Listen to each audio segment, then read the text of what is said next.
Hi,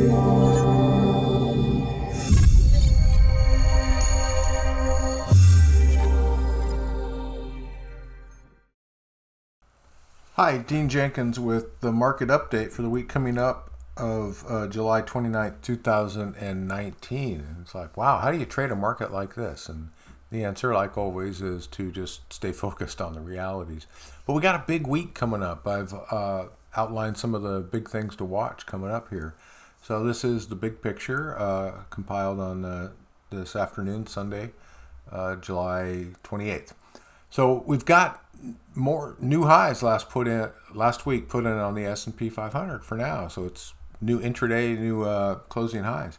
You know, we still got no trade deal with China. We do have a delegation heading over to Shanghai this week, although expectations of closing any kind of deal have been tamped down. You know, what about Iran? That hasn't gone away. The headlines have subsided for a while, but that could erupt at any time, so we need to stay focused and understand that there could be headlines and breaking news and disruption coming.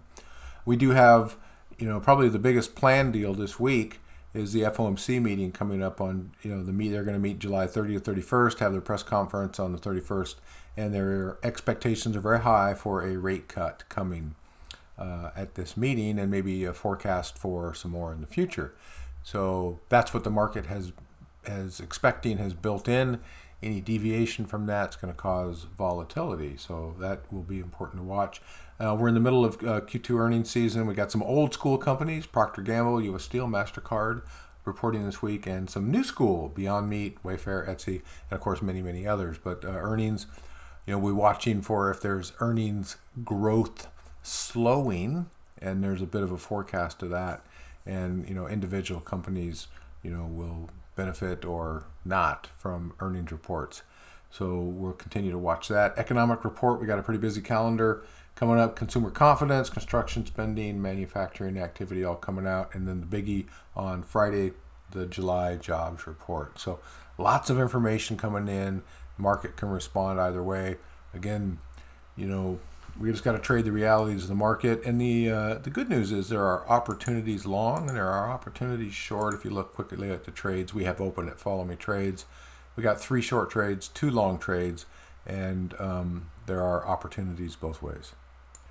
I did want to review the indexes. The S&P 500, we can see here on Friday, put in an all-time intraday and closing high. And so it's continuing up for now. Not with a ton of momentum or energy, but it is inching its way up. Interestingly, I was looking at the Russell, and the Russell is nowhere near its record highs, and it's kind of stuck in a channel here.